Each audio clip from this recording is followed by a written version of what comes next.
முக்கியமா வந்து மலையில ஒரு பலிபீடம் கட்டுறாரு. அந்த இடத்துல வந்து அவருக்கு ஒரே மகன் ஈசாக்கு கடவுள் வந்து அவரை வந்து பலியிட சொல்றாரு. ஆனா அவர் கடவுளுடைய கட்டளைக்கு இணங்கி பலியிடுவதற்காக அங்க வராரு. பலி கொடுக்கிற நேரத்துல கடவுள் இல்ல பலி கொடுக்காத அவங்க ஒரு ஆட்டுக்குட்டி இருக்கு அதை பலி கொடு அப்படின்றாரு. அவங்க பலியிடுவதற்காக காத்துட்டு இருக்காங்க.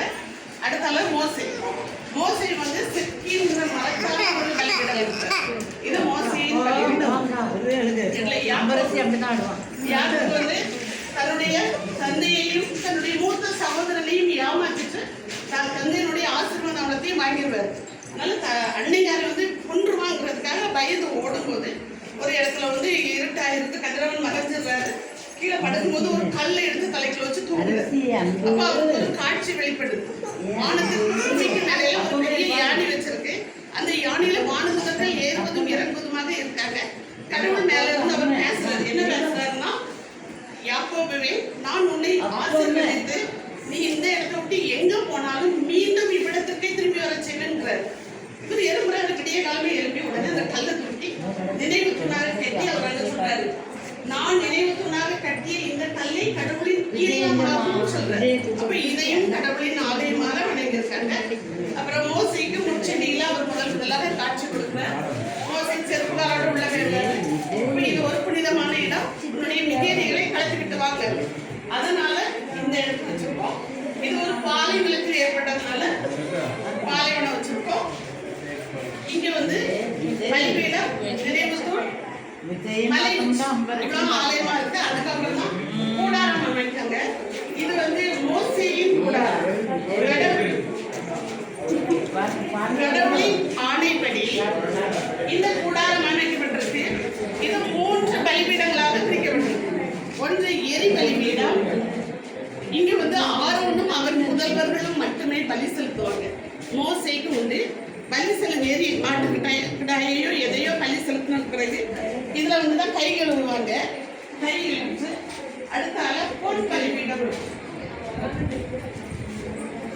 சூரிய பலிபீடம். இது பொன்னால் செய்யப்பட்டது. இங்க தூபம் மட்டுமே ஏற்றப்படுது. இந்த இடத்துக்கு அதுக்கு அப்புறம் இதுதான் நம்மளுடைய உடன்படிக்கை வேலை. கடவுளால் மோசேக்கு கொடுக்கப்பட்ட உடன்படிக்கை வேலை. இங்க வந்து குருக்கள் மட்டும்தான் போக முடியும். குருக்கள்ல யாரு ஆரோனும் அவனுடைய முதல்வர்கள் மட்டும்தான் போக முடியும். வேற யாரும் போக முடியாது. 3 பகுதியா பிரிச்சிருக்காங்க கூடாரத்தார். இது முடிஞ்சதுக்கு அப்புறமா தாவீது அரசனுடைய மகன் சாலோமன் ராஜா வந்து தாவீது அரசனுடைய ஆசையை நிறைவேற்றார். என்னதுன்னா ஒரு கோயில். இந்த கோயில் எப்படி கட்டப்பட்டிருக்குன்னு சொன்னா, ஒவ்வொரு கல்களுக்கு இடையிலும் தங்கத்தாலும் விலை மதிப்பில்லாத பொருள்களால் கட்டப்பட்டது. ஆனா பல முறை தீட்டுப்படுத்தப்படுது. எப்படின்னா, அவங்களுடைய மதத்தில் உள்ள இந்த சிலைகளை கொண்டு வச்சு வணங்குறாங்க. உடனே கடவுளுக்கு இது பிடிக்கலன்னோடனே கடவுள் என்ன செய்யறாரு, பாபிலோனிய மன்னன் நெபுகாத்நேசரை தூண்டுறாரு. மனசுல தூண்டி அதை இடிக்க வைக்கிறாரு. அப்ப இங்க வந்தா 2 காரணம் இடிப்படுது. ஒண்ணு சிலை வழிபாடு, இன்னொன்று இங்க இருக்க விலை மதிப்பில்லாத பொருள்கள். இந்த விலை மதிப்பில்லாத பொருட்கள் என்னன்னா 3000 டன் தங்கம் உள்ளது. இன்றைய மதிப்புப்படி 35,000 கோடி ரூபாய் இங்க உள்ளது. அப்போ இந்த என்ன சொல்றாங்கன்னா, ஒரு கல்லு கூட இல்லாம இடிச்சு தவிர்த்து இதனோட பொருட்கள் அப்பளுக்கு எடுத்துட்டு போயிருந்தாரு. அதுக்கப்புறம் செருபாவையில் வந்து என்ன செய்யறாருன்னா, அடுத்தால 2வது ஆலயம் கட்டுறாரு. இவர் 2வது ஆலயம் இந்த சாலமன் ராஜா கட்டின அதே இடத்துல கட்டப்படுது. இதை கெட்டும்போது இந்த ஆலயம் கெட்டும்போது இருந்தாங்களா அந்த ஆட்கள், அவங்க எல்லாம் மகிழ்ச்சியால் ஆரவாரம் பண்றாங்க. ஆனா அதே நேரத்துல ஆனந்த கண்ணீர் வெடிக்காங்க. அந்த அளவுக்கு இந்த கோயில் கட்டப்பட்டது. இந்த கோயில் வடிவமைப்பு எங்க 8ஆம் வகுப்பு மாணவர் ஒருத்தர் செய்தது. இது அதுக்கப்புறம் இந்த கோயில் இது எப்படி பாபிலோனிய மன்னனால் இடிக்கப்பட்டதோ இது ரோமர்களால் இடிக்கப்பட்டது. இந்த கோயில் தீக்கிரையாக்கப்பட்டது. இந்த கோயிலுடைய ஒரு சுவர் இருக்கு. இந்த சுவர் வந்து என்ன சொன்னாங்கன்னா, இந்த சுவருக்கு பெயர் அழுகையின் சுவர். ஏன்னு சொன்னா மக்கள் எல்லாரும் நம்மளுக்கு ஆலயங்களையே வந்து முட்டி முட்டி அழுவாங்களாம். அதுக்கப்புறம் அழுகையின் சுவர் மாறி மேற்கு சுவராக மாறும்.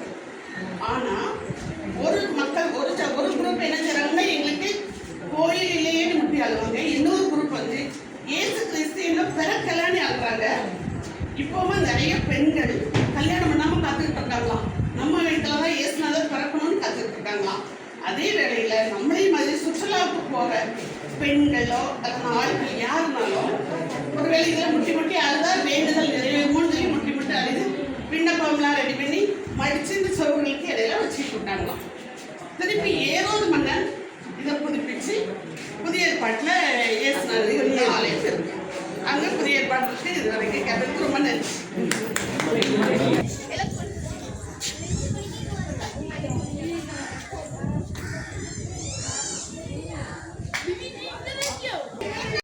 விண்ணகம் சரியா? விண்ணகத்துல வந்து நம்மளுக்கு வந்து எந்த ஒரு அழுகையும் கிடையாது, கவலையும் கிடையாது, எல்லாமே மகிழ்ச்சி தான் விண்ணகத்துல நமக்கு கிடைக்கும். அதை எடுத்துக்காட்டு விதமா தான் இப்படி அமைச்சிருக்கோம். பூமியில இருக்க எந்த ஒரு இதுவும் மேல கிடையாது, எல்லாமே சந்தோஷம் மட்டுமே. அப்படி சந்தோஷம், விளையாட்டு, சின்ன பிள்ளைங்களுடைய சிரிப்பு, சந்தோஷம் எல்லாம் தான் அதாவது குழந்தைத்தனமான ஒரு சிரிப்பு விண்ணக இதுல இருக்கணும். எருசலேம்ல பசலிக்கா பேராலயம், அதாவது பசலிக்கா பேராலயம் வந்து திருத்தூதர் கல்லறைகளுக்கு மேலாக கட்டப்பட்டது தான் என்னது பீட்டர் பசலிக்கா பேராலயம். அதை எடுத்துக்காட்டு விதமாக தான் இந்த இதை வந்து நாங்கள் அமைச்சிருக்கோம்.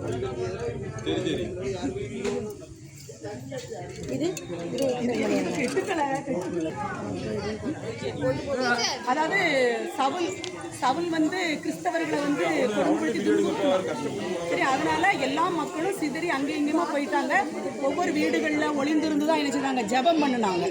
அப்போ வந்து பேதுரு வந்து மார்க்கு எனப்பட்ட மார்க்குவின் தாயாகிய மரியா வந்து ஒரு இடத்துல அவங்க வீட்டில் கொஞ்சம் பேரை கூட்டி நினைச்சுதாங்க ஜெபம் பண்ணிக்கிட்டு இருந்தாங்க. அந்த இடத்துல வந்து பேதுரு வந்து கதவை தட்டுவார்.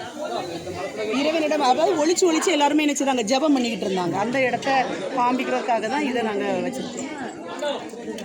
இது வந்து இயேசு விண்ணகத்துக்கு எடுத்துக்கொள்ளப்பட்ட பிறகு மக்கள்லாம் சிதறுண்டு போயிட்டாங்க, அங்கங்கே சிதறுண்டு போயிட்டாங்க. அதனால ஒவ்வொரு வீடுகளில் இருந்து என்ன செய்தாங்க, அப்பம் விடுதல், அப்புறம் இறைவேண்டல் செய்தல், இயேசு எவ்வாறு சொல்லி கொடுத்தாரோ அதுபடி என்ன செய்தாங்க செயல்பட்டாங்க, ஜெபம் பண்ணாங்க. அதாவது ஒற்றுமையாக இருந்து செயல்பட்டாங்க, எல்லாருக்கும் பகிர்ந்து கொடுத்தாங்க. இப்போ கொஞ்சம் கிடைச்சாலும் அதை நினைச்சுதாங்க எல்லாருமே இருந்து பகிர்ந்து வாழ்ந்தாங்க. அதை வெளிப்படுத்தும் விதமாக தான் இந்த இதை அமைச்சிருக்கோம். அது அடுத்தது வந்து தொழுகை கூட வந்து